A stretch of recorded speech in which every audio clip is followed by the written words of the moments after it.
ప్రభుత్వమే చెప్తున్నది డిపిఆర్ లేదు అని ఎండి గారు చెప్తారు, డిపిఆర్ ఉందని మంత్రి గారు చెప్తున్నారు. ఉంటే టేబుల్ చేయమనండి. నెంబర్ 1. నెంబర్ 2, 50 మీటర్ల బఫర్ జోన్ జీవో మీరు ఇచ్చారన్నారు. 5 కిలోమీటర్ల అవతల ఉండే హనుమాన్ నగర్కి మొన్న నోటీసులు ఇచ్చారు. మరి ఏ ఆలోచన చేస్తున్నారో మాకు తెలియదు. మంత్రి గారు సమాధానంలో 1450 స్ట్రక్చర్స్ అంటారు. అక్కడ చూస్తే 10,000 స్ట్రక్చర్స్ అని గెజెట్ ఇచ్చింది గవర్నమెంటే. కుడి చేయి ఏం చేస్తుందో ఎడమ చేయికి తెలియదు. డిప్యూటీ సీఎం గారు పేదల మీద చాలా ప్రేమ ఒలకబోశారు. వెలుగుమట్లలో ఇల్లు కూడా వారే కూలగొట్టారు. మరి ఖమ్మం జిల్లాలో మీ కాన్స్టిట్యున్సీలో ఇల్లు కూలగొడితే కూడా మీకు తెలియదు. 3వ రోజు దాకా పత్తాలేరు. అధ్యక్ష, ఇంకొక మాట అధ్యక్ష, చాలా చెప్పారు ఇలా మంత్రి గారు. మాకు విచిత్రంగా అనిపిస్తుంది. మాకు అర్థమైంది ఏమంటే ప్రభుత్వం దగ్గర పైసలు లేవు, ప్రణాళిక లేవు. ఏడీబీ లోన్ ఇవ్వలేదు, ప్రణాళిక లేదు. కేవలం 1,50,000 కోట్ల దోపిడీకి మేము వ్యతిరేకం తప్ప మూసీకి వ్యతిరేకం కాదు. ఈ ప్రభుత్వ వైఖరికి నిరసనగా మేము వాకౌట్ చేస్తా ఉన్నాం అధ్యక్ష.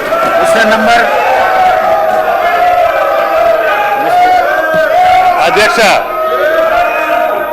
వెలుగుమట్లకు సంబంధించి గౌరవ సభ్యులు చెప్పారు అధ్యక్ష. దాని మీద వాళ్ళకి ధైర్యం ఉంటే, వాళ్ళకి మనసు ఉంటే వెలుగుమట్ల మీద డిస్కషన్కి ఈ సభ సిద్ధంగా ఉంది అధ్యక్ష. ప్రభుత్వం సిద్ధంగా ఉంది. గౌరవ సభ్యులకి మనం చేస్తున్న వెలుగుమట్ల మీద డీటెయిల్ డిస్కషన్ కూడా రాష్ట్ర ప్రభుత్వం సిద్ధంగా ఉంది. గౌరవ కేటీఆర్ గారు ఆ యొక్క విషయాలన్నీ తెలిస్తే వాళ్ళు సభలో కూర్చోవడానికి కూడా సిగ్గుపడాల్సిన పరిస్థితి వస్తుంది అధ్యక్ష. Question number 1747 legislative minister LA minister గారు. Question number 1747.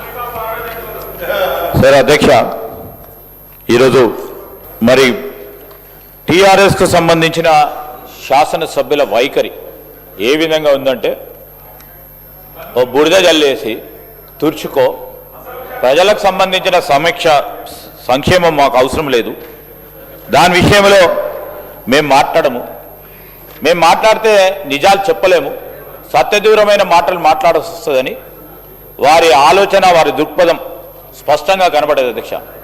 ఈరోజు డిప్యూటీ చీఫ్ మినిస్టర్ గారు కానీ, అదేవిధంగా తుమ్మల నాగేశ్వరరావు గారు కానీ స్పష్టంగా మా ప్రభుత్వ వైఖరిని తెలియజేసాం అధ్యక్ష. ఈరోజు పేద ప్రజలకు సంబంధించిన రీహాబిలిటేషన్, రీసెటిల్మెంట్, వారి జీవితాల్లో మార్పు, వారి క్వాలిటీ ఆఫ్ లైఫ్కి సంబంధించిన అంశం విషయంలో తప్పకుండా బాధ్యతాయుతమైన ప్రభుత్వంలో ఉన్నాం. ముఖ్యమంత్రి రేవంత్ రెడ్డి గారు మరి మున్సిపల్ శాఖ బాధ్యతలు కూడా నిర్వహిస్తూ ఉన్న సందర్భాన్ని దృష్టిలో పెట్టుకొని మొత్తము మా పార్టీ, మా ప్రభుత్వం ప్రధానమైన లక్ష్యం మార్పు చూపెడతామన్నాం అధ్యక్ష. తెలంగాణ రాష్ట్రం ఏర్పడ్డ తర్వాత మార్పు లేదు, అదే విధమైన జీవితాలు గడుపుతా ఉన్న తెలంగాణ ప్రజలందరికీ మార్పు చూపెట్టాలనే ఒక లక్ష్యంతో ముందుకు పోతా ఉంటా అంటే